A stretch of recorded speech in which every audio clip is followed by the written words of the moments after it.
गुलबर्गा के तालुका सेडम हुडगी गांव में देर रात कई सारे ऑटो रिक्शाओं को तोड़ फोड़ दिया गया। इस हादसे के बाद ऑटो रिक्शा के ओनर्स ने पुलिस स्टेशन में इस हादसे की शिकायत दर्ज कराई थी।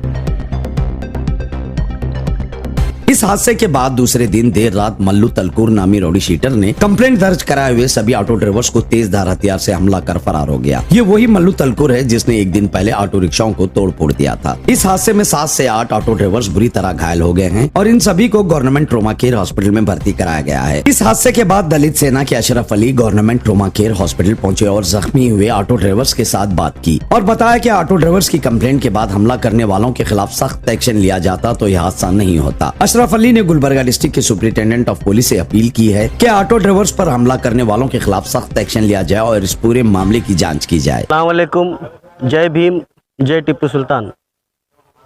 2 दिन पहले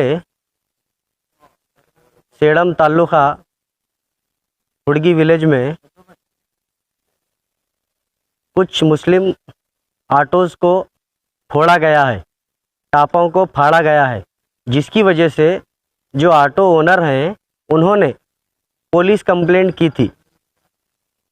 तो ये किसने फाड़ा है उसकी इंक्वायरी कर कर उनको सज़ा देने का काम करने के लिए ये लोग कानून को अपने हाथ में ना लेते हुए पुलिस कंप्लेंट किए।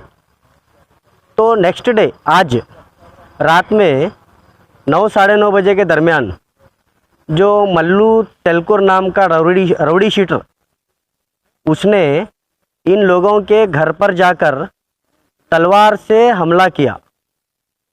किसी को फ़ोन कर कर बुलाकर उनके ऊपर हमला किया। कम से कम 7 से 8 जन ज़ख्मी हैं, सीरियस ज़ख्मी हैं।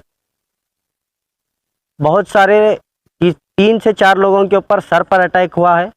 10-12 टाके एक पर्सन के ऊपर लगे हैं। किसी को कमर में वार है, किसी को कंधे पर वार है। तो मैं पुलिस डिपार्टमेंट को रिस्पॉन्सिबल ठहराना चाहता हूँ इस इंसिडेंट के लिए, क्योंकि जब इनके ऊपर हमला हुआ है, इनके प्रॉपर्टी को डैमेज किया गया, तब वो लोग कानून को हाथ में ना लेते हुए पुलिस डिपार्टमेंट को जाकर कंप्लेंट करें।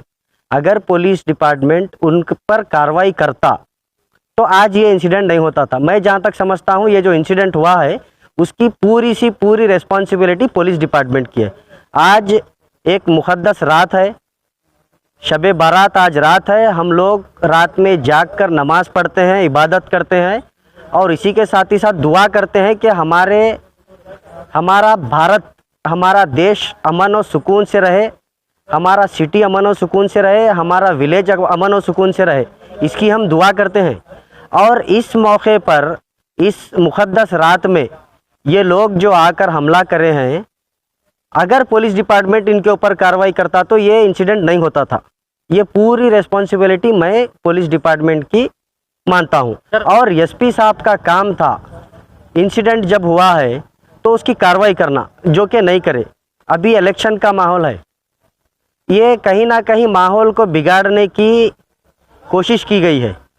खुलेआम तलवार लेकर लोगों के ऊपर, औरतों के ऊपर, बच्चों के ऊपर, ज़ईफ़ों के ऊपर वार करना कहीं ना कहीं ये माहौल को ख़राब करने वाली चीज़ है। और हम ये जो भी लोग इन्वॉल्व हैं इसके अंदर, हम पुलिस डिपार्टमेंट से और एसपी साहब से रिक्वेस्ट कर रहे हैं। अभी तक तो आप एक्शन नहीं लिए थे, लेकिन अब सीरियस एक्शन अगर नहीं लेंगे तो हम एसपी साहब के ऑफिस का घेराव करेंगे और इनको हम इंसाफ दिलाए तक छोड़ेंगे नहीं। सर, ये ऑटो फोड़ने की वजह क्या है? और साथ साथ नहीं, ये 100% माहौल ख़राब करने का काम है।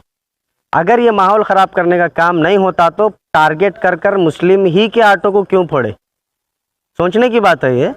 और नेक्स्ट डे 2 दिन के बाद आज एक मुक़द्दस रात है, उस रात में हमला करना मुसलमानों के ऊपर, कहीं ना कहीं ये माहौल ख़राब करने की हरकत की गई है। पुलिस डिपार्टमेंट को इसको संगीन लेकर इमीडिएट कार्रवाई करना चाहिए। अगर पुलिस डिपार्टमेंट नहीं करेगा तो दलित सेना संगठन की तरफ से हम एसपी ऑफिस का घेराव करेंगे और हम लीगल ओपिनियन जो है हमारे श्री हनुमंत जी एलसंगी सर, उसके ऊपर फोकस कर कर इनको सलाखों के पीछे भेजने का काम करेंगे। ये जो आज हम आकर देख रहे हैं यहाँ पर, हमारे राज्य अध्यक्ष श्री हनुमंत जी एलसंगी सर के नेतृत्व में आकर हम यहाँ पर देखे हैं और इनके साथ हम रहते हैं। हम इनके साथ रहकर इनको इंसाफ दिलाने का काम करेंगे।